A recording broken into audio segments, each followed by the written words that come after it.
High jubilation across many communities today. The DSS and police have arrested a suspected arms and ammunition supplier linked to criminal groups. This is not a small catch. Authorities say the suspect has been moving high-caliber weapons and ammunition along routes used to support banditry. People are breathing a little easier tonight. Officials report that, acting on solid intelligence, security agents intercepted shipments of assault rifles, ammunition, and logistics materials. The suspect was arrested en route on a known corridor used by smugglers. The recovered weapons are said to be AK-style rifles, magazines, and rounds ready for use. In towns affected by kidnappings, raids, and attacks, local leaders, traditional rulers, chiefs, community elders have come out to publicly commend the DSS and police. They say these arrests bring relief, hope, and reassurance that the security forces are taking action.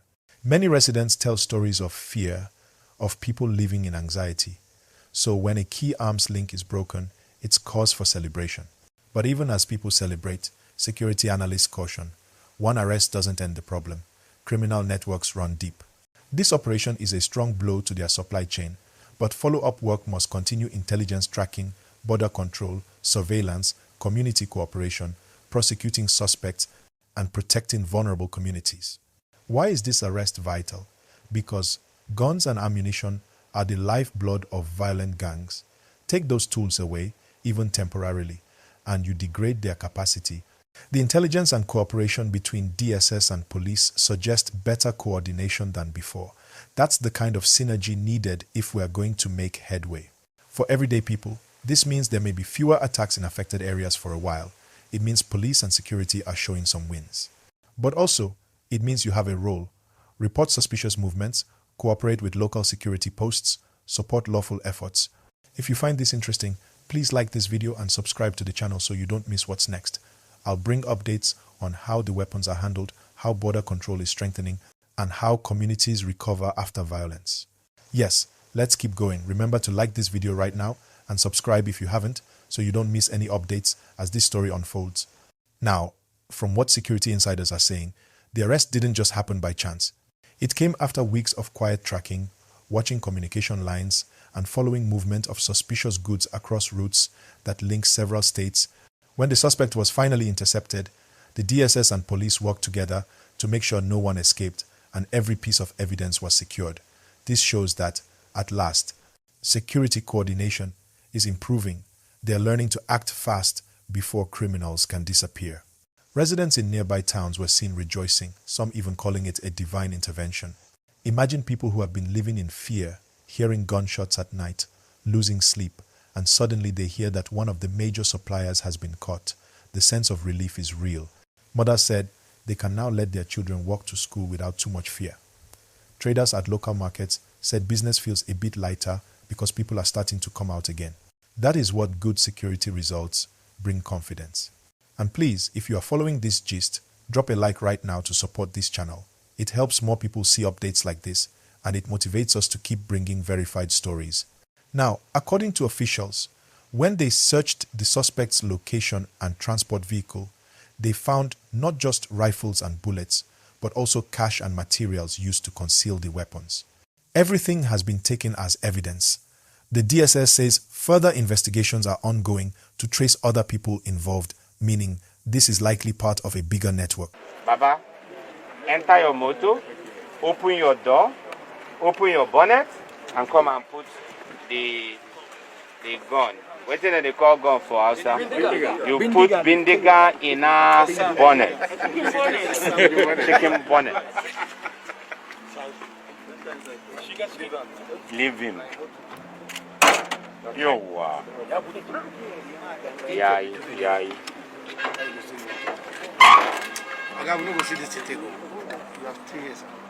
That's a bit.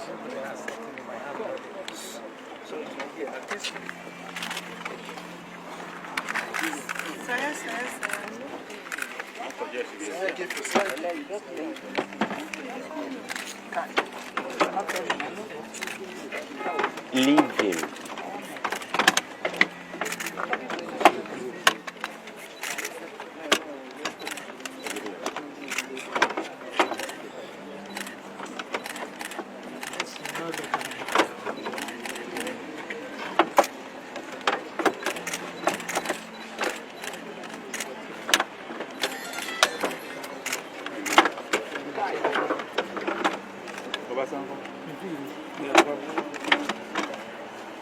Who is this? I'll come back.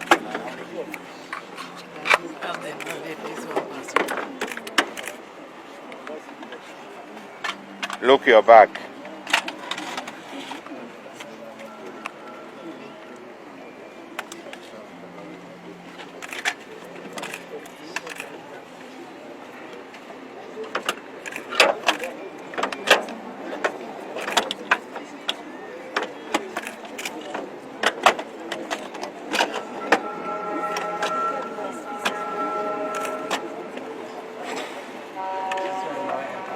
You're not going to enter. Because of what? Because of touch it. Tell them. Because of this hazard. Okay. There is a weapon already. There is a weapon already neatly concealed here. Baba just told us that because of this push dents in, that he might not take further weapons. But Baba, how many guns, how many bindiga did they enter here? Eh? I mean, talking for English. 4.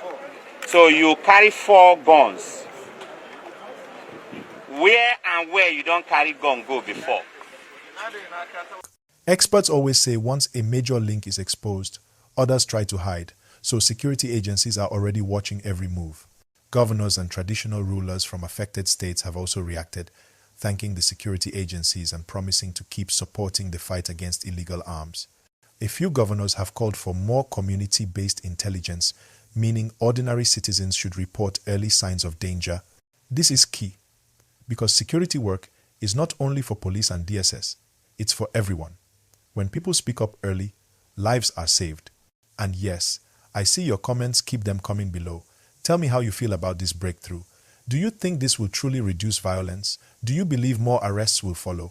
Let's discuss it together. And if you're enjoying this gist, don't forget to subscribe and click the notification bell so you get alerts whenever we drop another important update. Now let's look at why this arrest is shaking things up. You see, arms suppliers are like the fuel stations of crime. Without them, the engines stop running. When you cut the supply, you cut the power of the gangs. This particular suspect was reportedly linked to several major groups known for attacking travelers, raiding communities, and extorting locals. That's why people are saying this arrest might mark a turning point. Security analysts explain that the weapons used in many attacks don't appear overnight.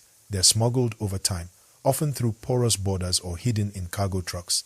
These traffickers know the terrain and often use inside contacts.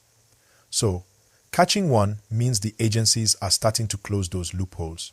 It's a strong message to others who may be doing similar business. Your time is up. Let's pause for 1 second. If you like how we're breaking this story down in plain, clear English, hit that like button now and help us reach more viewers. Now, another interesting thing. The DSS and police aren't stopping here. Sources confirm more raids are planned, especially in areas where intelligence reports show suspicious stockpiling of weapons.